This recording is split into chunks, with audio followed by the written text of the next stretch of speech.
അസ്സലാമലൈക്കും. എന്തുണ്ട് മക്കളെ വിശേഷങ്ങൾ? എല്ലാവരും സുഖമായിരിക്കണോ?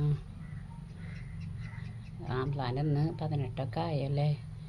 കഷ്ടപ്പാടും ദുരിതമൊക്കെ ആണെങ്കിലും നല്ലൊരു മാസം വന്നപ്പോൾ നമുക്കൊരു സമാധാനമൊക്കെ ഉണ്ടായിരുന്നു, സന്തോഷവും. അപ്പോൾ ഇന്ന് ഞാൻ ചെറിയ വീഡിയോ ആയിട്ട് നിങ്ങളെ മുന്നിൽ വന്നത്. ഞാനിന്ന് എൻ്റെ വീട്ടിൽ തന്നെ ഉണ്ട്, എവിടേക്കും പോയിട്ടില്ല.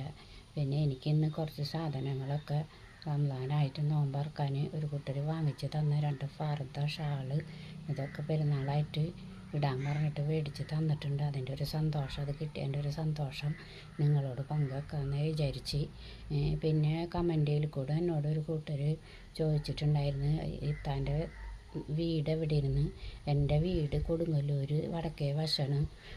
എൻ്റെ കഷ്ടപ്പാടും ദുരിതങ്ങളും എൻ്റെ ജീവിതങ്ങളും നിങ്ങൾക്ക് കാണണമെന്നുണ്ടെങ്കിൽ എൻ്റെ ആദ്യത്തെ വീഡിയോയുടെ ഇടയിൽ എൻ്റെ നമ്പർ, ഇത് വെക്കേണ്ട നമ്പറൊക്കെ ഞാൻ കൊടുത്തിട്ടുണ്ട്. അതിൽ വിളിച്ചാൽ നിങ്ങൾക്ക് വീടും സ്ഥലമൊക്കെ ഞാൻ പറഞ്ഞു തരാം. പിന്നെ നിങ്ങളെല്ലാവരും റംസാൻ തീരണേലകത്ത് എനിക്കെല്ലാവരും സപ്പോർട്ടൊക്കെ ചെയ്ത് സബ്സ്ക്രൈബ് ചെയ്ത് തരിക മക്കളെ. എല്ലാവരിലേക്കും ഷെയർ ചെയ്ത് കൊടുക്കുക, കമൻറ്റ് ചെയ്യുക. ഇന്നത്തെ വീഡിയോസൊക്കെ ഇത്രയൊക്കെ ഉള്ളൂ. എല്ലാ ഇതുകളും റിയാക്ഷൻ വീഡിയോ ഒന്നും ഞാൻ ചെയ്യുന്ന ആളല്ല, എന്നാലും എനിക്ക് കുറച്ച് കാര്യങ്ങളൊക്കെ പറയാനുണ്ട്. പിന്നെ ഞാൻ എൻ്റെ ചെറിയൊരു വീഡിയോ എൻ്റെ വിഷമങ്ങളും ദുരിതങ്ങളും കഷ്ടപ്പാടുകളും പറഞ്ഞിട്ടാണ് ഞാൻ നിങ്ങളുടെ മുന്നിൽ എപ്പോഴും വരാറ്. ഇതൊക്കെ ഇനി റംസാൻ കഴിഞ്ഞിട്ടേ ഞാൻ വരുള്ളൂ. പാടുള്ള കാലത്ത് ഒരു കൂട്ടർ ചോദിച്ചിരുന്ന മറുപടിക്കൊക്കെ പറയുന്നത്, പാടുള്ള കാലത്ത് ചെറിയ പ്രായത്തിലൊക്കെ ഞാൻ നല്ലോണം പണിയെടുത്ത് തിന്നിട്ട് ജീവിച്ചാണ് എൻ്റെ മക്കളെ നോക്കി. ഇപ്പോഴും ഞാൻ പണിയെടുത്ത് ജീവിക്കുന്ന ആളാണ്. പിന്നെ ഇപ്പോൾ 10-17 കൊല്ലം വാടകയ്ക്ക് താമസിച്ചപ്പോൾ എന്നെക്കൊണ്ട് വാടക കൊടുക്കാനും കറണ്ട് ബില്ല് അടക്കാനും വെള്ള ബില്ല് അടക്കാനും മരുന്നും എല്ലാം കൂടി കഴിയണം. അപ്പോൾ അതുകൊണ്ട് എന്നെക്കൊണ്ട് പറ്റുന്നില്ല.